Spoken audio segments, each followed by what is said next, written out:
هوش هیجانی چیه و چقدر تقویت هوش هیجانی میتونه در بهبود کیفیت زندگی آینده فرزند دلبندمون اثر داشته باشه؟ آیا میدونستید با تقویت هوش هیجانی میتونید تا 90% موفقیت و کیفیت زندگی فرزند دلبندتون رو در بزرگسالی تضمین کنید؟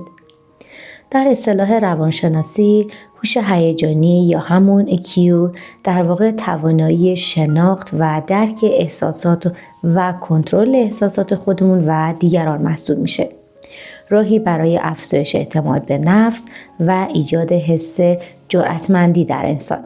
در این ویدیو به بررسی 5 تا از مهمترین راهکارهای تقویت هوش هیجانی در کودک میپردازیم که آخرین اونها به عنوان مهمترین عامل بیشترین اثر رو در ارتقای کیفیت زندگی فرزند شما در بزرگسالی به همراه خواهد داشت. پس تا آخر این ویدیو با من همراه باشید. هوش هیجانی کودک 4 مؤلفه اساسی داره. اولی اونها شناخت و درک احساسات کودک است. دوم استفاده بجا و درست از احساسات.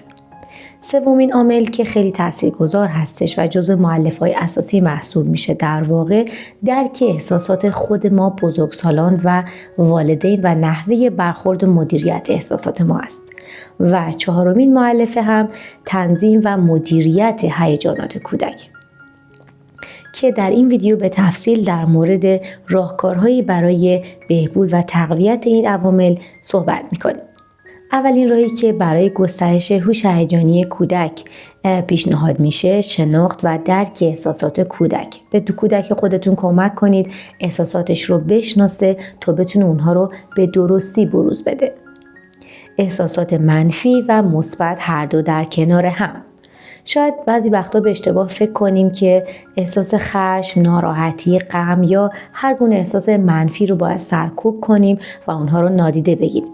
اما واقعیت اینه که روان ما شامل هر دو بار احساس منفی و مثبته و برای رشد احساس مثبت همسو با اون باید احساسات منفی هم رشد کنند.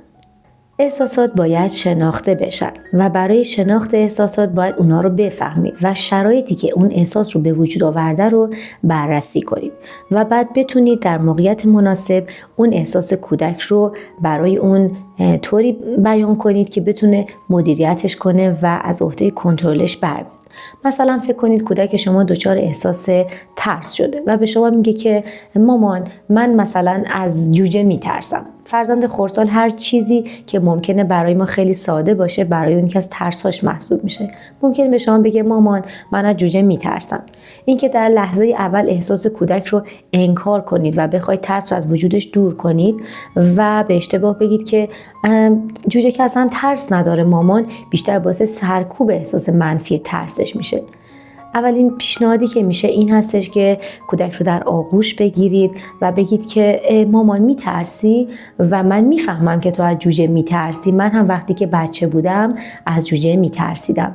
بیا کنارش بشینیم ببینیم که آیا با ما دوست میشه. و بعد از مدت که کودک در کنارش قرار میگیره بهش بگیم که مامان دیدی مثلا جوجه ترس نداره و اینطوری بتونیم کودک رو به شناخت احساس ترسش و بعد مدیریت اون هدایت کنیم. یا ممکنه کودک شما بعضی وقتا دچار احساسی مثل احساس خشم و عصبانیت بشه که اتفاقا در کودکان خردسال کم هم بروز نمیکنه. مثلا کودک شما از اتفاقی که باعثش برادر یا خواهر کوچیکترش بوده و باعث ناراحتی اون شده به شدت خشمگین باشه. بعد کودک شروع میکنه به لگد زدن و اجرای یک سری رفتار ناشایست. این که ما در اون لحظه کودک رو سرکوب کنیم و بگیم که اصلا نباید عصبانی بشه که امکان پذیر نیست.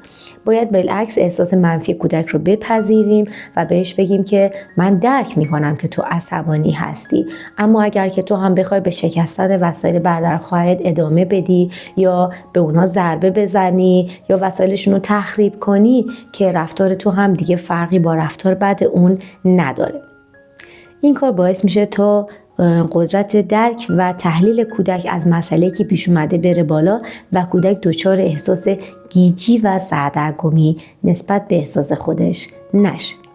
دکتر سوزان دیوید، نویسنده کتاب معروف انعطاف پذیری هیجانی و استاد دانشگاه هاروارد، میگه احساسات مثبت و منفی ما هر دو بخشی از قرارداد ما نسبت به زندگی هستند. امکان نداره ما بتونیم یک زندگی تشکیل بدیم، سر کار بریم یا حتی بتونیم دنیا رو به جای بهتری تبدیل کنیم بدون اینکه در کنار خوشحالی و شادی هایی که داریم و احساسات مثبتمون احساس غم، ناراحتی، استرس و نگرانی رو تجربه نکرده باشیم. بنابراین تحمل سختی ها، استرس ها و ناراحت ها بهایی است که ما برای داشتن یک زندگی شاد باید پرداخت کنیم. دومین مورد اینه که دنیا رو از زاویه دید فرزندتون نگاه کنید. اگر کودک شما بدونه که احساس اون نادیده گرفته نشده و توسط اطرافیان و بزرگترها خصوصا والدینش درک شده، احساس همدلی در اون ایجاد میشه. ایجاد حس همدلی بسیار مهم است چون کودک یاد میگیره که لازم نیست همیشه با احساسات دیگران موافق باشه، بلکه میتونه فقط اونها رو درک کنه و خودش رو به جای اونها قرار بده تا بتونه هیجانات اونها رو مثل هیجانات خودش کنترل کنه. مثلا فکر کنید که کودک شما در یک روز که هوای خیلی آلوده در سطح شهر در جریانه از شما میخواد که اون رو ببرید به پارک. در مقابل برخورد ما چیه؟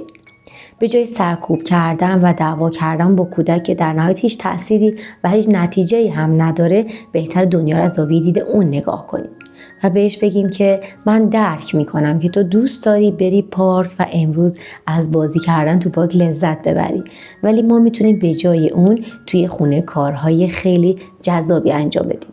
یعنی احساسش رو درک کنید، از زاویه دید اون ببینید و برای اون یک راهکار لذت بخش ارائه بدید. احساس همدلی خیلی وقتها واقعا در نهایت مسئله و مشکل رو حل نمی‌کنه، ولی باعث ایجاد احساس آرامش و خوشحالی در کودک میشه. دوستای خوبم، قبل از اینکه برم سراغ راهکار بعدی، اگر که تا اینجای ویدیو لذت بردین خوشحال میشم که ویدیو رو لایک کنید. مورد سوم در مورد خود ما والدین هستش، اینکه ما چقدر مسئله مدار هستیم یا هیجان مدار. هیجان مدار بودن یعنی این که احساسات ما همیشه چندین قدم جلوتر از تصمیم گیری های منطقی ما باشه. ما به عنوان بزرگترین الگو و منبع اولیه از بروز احساسات مثبت و منفی در جلوی چشم کودکمون قرار داریم. اگر هیجان مدار باشیم، دقیقاً کودک ما هم همین روند رو در زندگی طی خواهد کرد. چقدر خوبه که اول بتونیم احساسات خودمون رو کنترل کنیم تا اینکه بخوایم کودکمون رو اصلاح کنیم. در واقع واکنش آنی ما والدین نسبت به یک مسئله قبل از اینکه تفکر و تأمل کافی داشته باشیم خیلی وقتا پشیمونی به بار داره. پس چقدر خوب هستش که به کودکمون تفکر کردن و تأمل کردن رو یاد بدیم تا یاد بگیره در زمانی که میخواد تصمیمی بگیره به جای اینکه به احساسات و عواطفش اول فکر کنه، به منطق فکر کنه. به تدریج که ما این کار رو در جلوی کودک انجام بدیم و در عمل بهش نشون بدیم، کودک ما هم همونطور که گفتم راهی رو میره که ما والدین طی کردیم. آیا با نظر من موافق هستید؟ آیا شما تا حالا تجربه تصمیم گرفتن‌های عجولانه و هیجان مدار بودن رو قبل از مسئله مدار بودن داشتین؟ خوشحال میشم که تجربیات و نظراتتون رو با من در این مورد در کامنت به اشتراک بذارید. مورد بعدی در مورد راه تقویت هوش هیجانی کودک بازی کردن با کودک. با کودک خودتون بازی کنید. کودکان در بازی‌های خودشون خشم، ناراحتی، خوشحالی، شادی و هیجانات خودشون رو به بارزترین شکل ممکن نشون میدن، چرا که اونها میتونن خودشون رو به جای شخصیت‌های اصلی انیمیشن ها یا شخصیت‌های اصلی کتاب‌های داستان قرار بدن. تو میتونید با کودکتون بازی کنید یا برای اون کتاب بخونید. یک پیشنهاد خیلی خوبی که در این مورد براتون دارم مجموعه 8 جلدی کتاب‌های کنترل احساسات انتشارات تنین مانا هستش. در این مجموعه 8 جلدی نویسنده خودش رو دقیقاً به جای شخصیت‌های کتاب قرار داده، اونها رو در مواجهه با مشکلات مختلف و اولین احساساتی که کودک با اونها مواجه میشه قرار میده و بعد شخصیت اصلی داستان به نحو خیلی جالبی با مسئله‌ای که پیش اومده برخورد میکنه و میتونه احساسات خودش رو کنترل کنه. این مجموعه کتاب یکی از بهترین مجموعه کتاب‌هایی هستش که واقعا تا قبل از بزرگسالی، تا قبل از سن نوجوانی کودکتون بهتره برای اونها بخونید. خیلی به کنترل احساسات در اونها کمک میکنه. و در نهایت آخرین موردی که به عنوان مهمترین راهکار در عین سادگی باعث تقویت هوش هیجانی کودک شما میشه، احترام گذاشتن به کودک. به انتخاب‌های کودک احترام بذارید، به اون حق و اجازه انتخاب کردن بدید. بذارید در محدوده سنی خودش بتونه برای برخی از مسائل کوچیک تصمیم بگیره. همیشه از اون نخواهید که مطیع و فرمانبردار کامل شما باشه. کودکان در سن خودشون میتونن تصمیم بگیرن مثلا چه رنگی رو دوست داشته باشن، چه غذایی بخورن، از بین دوتا چیز چه چیزی رو انتخاب کنن برای بازی کردن یا چه لباسی رو بپوشن و دوست داشته باشن که در مثلا یک برهه زمانی با پدر یا مادر خودشون وقت بگذارن یا با کدوم دوستشون در ارتباط باشن. اگر به کودک خودتون اجازه انتخاب کردن و حق اختیار بدید، باعث ایجاد اعتماد به نفس و بروز حس جرأتمندی در کودک میشه. اعتماد به نفس همسو با هوش هیجانی هر دو با هم همگام و در کنار هم به شدت در بالا بردن کیفیت آینده فرزند شما اثرگذار خواهند بود. ما هم در ویدیوی بعدی به تفصیل در مورد راه‌های افزایش اعتماد به نفس در کودکان صحبت خواهیم کرد. دوستای خوبم، اگر از ویدیو خوشتون اومده ویدیو رو لایک کنید، کانال رو ساب کنید و با فشار دادن زنگوله مطمئن بشید که در هر لحظه از انتشار ویدیوهای جدید مطلع شدید. با امید داشتن روابطی قرین از شادی، همکاری و توازن بین والدین و فرزندان.